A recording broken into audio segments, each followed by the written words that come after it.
Hello बच्चों, आज हम लेके आए हैं बेटा एक्सरसाइज क्लास थर्ड इंग्लिश की। और चैप्टर 4 था बेटा हमारा द लॉयल सर्वेंट। चैप्टर हमने बेटा डिटेल से पढ़ा था। सबसे पहला क्वेश्चन है इसमें मल्टीपल चॉइस क्वेश्चन, मतलब आपको एक क्वेश्चन दिया जा रहा है और उसकी 4 ऑप्शन है। You have to pick the right one, तो जो इनमें से ठीक है वो आपको टिक कर देना है। The merchant became rich, merchant मतलब व्यापारी, बिकेम मतलब बन गया, रिच मतलब अमीर। वो अमीर क्यों बन गया बेटा, अमीर क्यों बन गया वो? क्योंकि वो बड़े घर में रहता था। ही lived in a big house. ये था हमारे पास जब हमने बुक में रीड किया था। He was honest and hard working, वह ईमानदार था और हार्ड वर्किंग बेटा मेहनती था। दुनिया में बेटा दो ही चीजें काम की है, अगर आप ईमानदार और मेहनती हैं तो आप कामयाब हर क्षेत्र में रहेंगे जीवन के, चाहे पढ़ने की बात हो चाहे वो बिजनेस हो, तो आप हमेशा कामयाब रहेंगे बेटा। All the house work was done by servant because, ये हमने पढ़ा था कि all the house work was done, कि जो उसके घर के सारे काम थे, सफाई करना, खाना बनाना, कपड़े धोना, वो सारे काम नौकर करते थे। क्यों नौकर करते थे? क्योंकि उसके मतलब उसके बीवी बच्चे नहीं थे, उसने मैरिज नहीं की थी, तो ही डिड नॉट मैरी, उसने शादी नहीं की थी, तो उसके परिवार में उसके अलावा कोई था नहीं और वो खुद बिजनेस संभालता था, तो घर के सारे काम सीधी सी बात है नौकर के द्वारा ही कराए जाएंगे बेटा। तो थर्ड क्वेश्चन देखते बेटा हम इसी का ही, थर्ड और फोर्थ हमारे पास आ रहा है। इसको एक बार रब कर देते हैं, उससे सारा का सारा। थर्ड है बेटा हमारे पास, there was a problem, one problem with Ram Dayal, कि जो उसका एक नौकर था राम दयाल, उसके साथ में क्या दिक्कत थी, क्या करता था? पढ़ रखा है बेटा। He love to talk to passers by, passers by कहते बेटा आने जाने वाले, जो राहगीर रहते हैं ना बेटा, जो आ रहे हैं रास्ते में, कोई भी हो चाहे अनजान हो, तो वो उनसे बात करता था, ऐसा नहीं था बेटा। ही गोट टायर्ड एंड बोर्ड इजली, वह थक जाता था और बोर हो जाता था।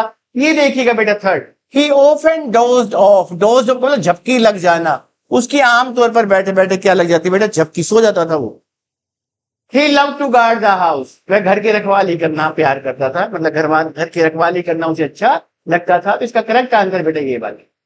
The merchant did not want to keep Ram Dayal any more because, हमने चैप्टर पढ़ा था कि बेटा कैसे वो सो गया और उसने सपना देखा कि एक सांप उसके मालिक के कमरे में छुपा हुआ है। वो वहां से उठ के आया, उसने मालिक को जगाया, सांप को मार के भगा दिया दोनों ने।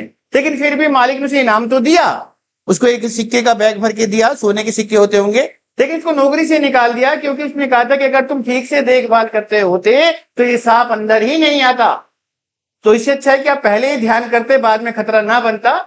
तो इसलिए यहां क्वेश्चन फिर से समझिए बेटा, the merchant did not want to keep Ram Dayal, keep का मतलब रखना, वांट का मतलब चाहना, कि मालिक जो मर्चेंट था व्यापारी नहीं चाहता था कि राम दयाल अब और उसके वहां नौकरी करे।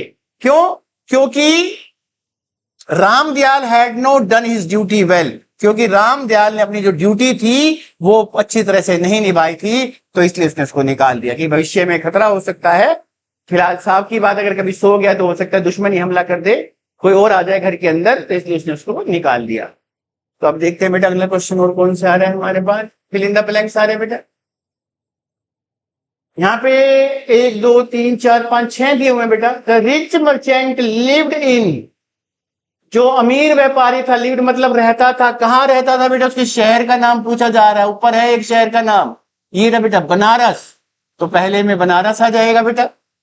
The merchant was known for his dash and dash, अभी हमने पढ़ा बेटा, जो व्यापारी था उसे किस बात के लिए जाना जाता था, उसकी ईमानदारी के लिए, ऑनेस्टी के लिए, यहां ऑनेस्टी भरिए बेटा आप, और दूसरी चीज उसके हार्ड वर्क के लिए, मेहनती बहुत था बेटा वो। ठीक है, ये सेकंड पार्ट में आ गया। Money and gold was kept in a big, जो उसका पैसा और उसका सोना था उसे रखा जाता था एक आयरन सेफ के अंदर, तिजोरी में रखते थे बेटा उसको। राम दयाल यूज टू का मतलब जो उसकी आदत थी, आदत के लिए लगाते बेटा हम यूज टू, डोज ऑफ, डोजो का मतलब सो जाता था, वाइल गार्डिंग, जब वो गार्ड की नौकरी कर रहा होता था, चौकसी कर रहा होता था, तो वो सो जाता था। द मास्टर रिवार्डेड, रिवार्डेड का मतलब इनाम दिया। Ramdayal with A bag of coins, एक सिक्कों से भरा हुआ उसे थैला दिया। तो ये बेटा फिल इन द ब्लैंक्स हो गए हमारे। Write T for true and F for false statement. The merchant lived in Delhi, अभी आया बेटा, गलत चीज है ये। मर्चेंट दिल्ली में नहीं रहता था, मर्चेंट कहां रहता था? बनारस में रहता था। All the money and gold was kept in a big iron safe, सारा पैसा और सोना लोहे की तिजोरी में रखा जाता था। बिल्कुल सही बात है। The servant woke up with A jerk, jerk का मतलब तो एकदम से झटके से आंखें खुलने जैसे होता है, तो डरा देता है, तो अब एकदम से उठ जाते हैं। तो जो नौकर था एकदम से झटके से उठा जब उसने देखा कि सांप है उसके मालिक के कमरे में, तो बिल्कुल सही बात है। The merchant gave his servant A bag of coins, दिया बेटा, उसको इनाम भी दिया उसने। The loyal servant did not feel ashamed, कि जो सर्वेंट था वो शर्मिंदा नहीं हुआ। तो ये गलत बात है, जब मालिक ने उसको सारी बात बताई कि उसको क्यों निकाल रहा है, तो वो बहुत शर्मिंदा हुआ। मतलब वो हुआ और यहां कह रहा है कि नहीं हुआ, तो इसका मतलब गलत कह रहा है। Answer the following question, what was the merchant non for, कि मर्चेंट को किस बात के लिए जाना जाता था? कई बार आ चुका बेटा, तो ये वाला आंसर है इसका। ये पूरा आप लिख सकते हैं यहां से यहां तक बेटा, ये इसका आंसर भी बन जाएगा फर्स्ट पार्ट का। ये वाला आंसर है इसका, पूरी लाइन लिख देंगे। The merchant was known for his honesty and hard work, यहां स्पेस कम है बेटा इसलिए मैंने वही टिक कर दिया। What did the Ramdayal see in his dream, उसने क्या देखा रामदयाल ने? समझेंगे बेटा इसको, यहां से लिखेंगे रामदयाल, जब भी बेटा डिड आ जाए ना, यहां पे ये डिड आ रहा है, तो ये यहां पे फर्स्ट फॉर्म मिलेगी आपको सी। ये हम पढ़ेंगे कि 3 फॉर्म होती है हमारे पास, फर्स्ट सेकंड और थर्ड, तो आप सेकंड का इस्तेमाल करें और सी की सेकंड फॉर्म होती है सा। Ramdayal saw SAW a snake in his master's bag, उसने एक सांप देखा मास्टर के बेड में। How did Ramdayal save his master's life, ये थोड़ा बड़ा है बेटा, आगे लिखने की कोशिश करेंगे, स्पेस कम है इसमें। How did Ramdayal save his master's life, उसने अपने मास्टर की लाइफ को कैसे बचाया? तो वहां पे पूरा एक मैं पैराग्राफ दिखाता हूं आपको बेटा, थोड़ा बड़ा भी लिख सकते हैं इसको हम, यहां पे था, ये पूरा लिखिए, बड़ा है लेकिन अभी से आदत डालिए बेटा बड़े भी याद करने की। The servant woke up with A jerk, अभी था ना हमारे पास कि जो नौकर था एकदम झटके से उठा। Ran to his master's bedroom, अपने मास्टर के बेडरूम की तरफ दौड़ा। पुश हिज मास्टर्स, पुश मतलब खींचा, उसने अपने मास्टर को खींच लिया एकदम बिस्तर से नीचे की तरफ खींच लिया। From the bed and pulled out the mattress, और क्या करा उसने? पुश मतलब धकेला है यहां पर, पुश करना मतलब पीछे धकेला ऐसे एकदम से, और मैट्रेस को खींच लिया उसने, पुल्ड मतलब खींचना। Out the mattress, when he did so a sleeping snake fell off the mattresses, और जब उसने ऐसा किया तो एक सोया हुआ सांप उस मैट्रेस मतलब गद्दों में से बाहर निकल के नीचे गिरा। इस प्रकार से, in this way he saved his master's life, इस पूरी घटना के बाद उसने अपने मास्टर के जीवन को मास्टर्स लाइफ। तो ये बेटा बड़ा भी याद कीजिए, थोड़ा सा बड़ा आया है, छोटा नहीं करवा रहे इसको। और फोर्थ था हमारे पास, एक क्वेश्चन और रह गया।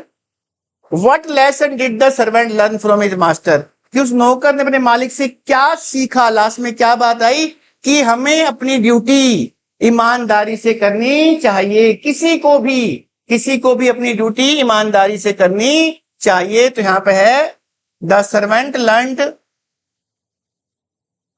वन शुड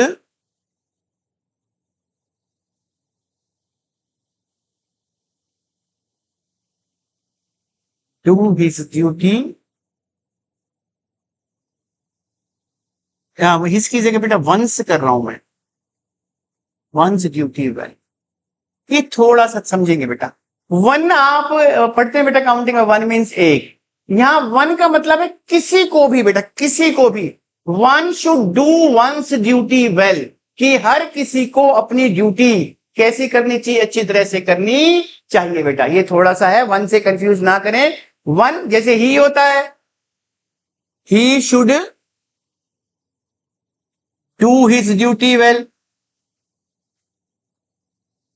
ही मतलब उसे, हिज मतलब अपनी। ऐसे ही यहां ही की जगह कोई भी हो, चाहे वो लड़की हो, चाहे लड़का हो, चाहे बच्चा हो, चाहे बुजुर्ग हो, सबके लिए क्या यूज कर लिया उसने? वन। और वन के साथ क्या आता है बेटा? Once duty. जैसे ही के साथ हिज था, तो वन के साथ क्या है? वंस। तो किसी को भी अपनी ड्यूटी अच्छी तरह से निभानी चाहिए बेटा। तो ये आप करिए क्वेश्चन आंसर सारे बढ़िया तरीके से समझिए, और कुछ नहीं आता तो मेरे पास मैसेज भेजिए, मैं बताऊंगा बेटा उसके। ओके, थैंक यू बेटा।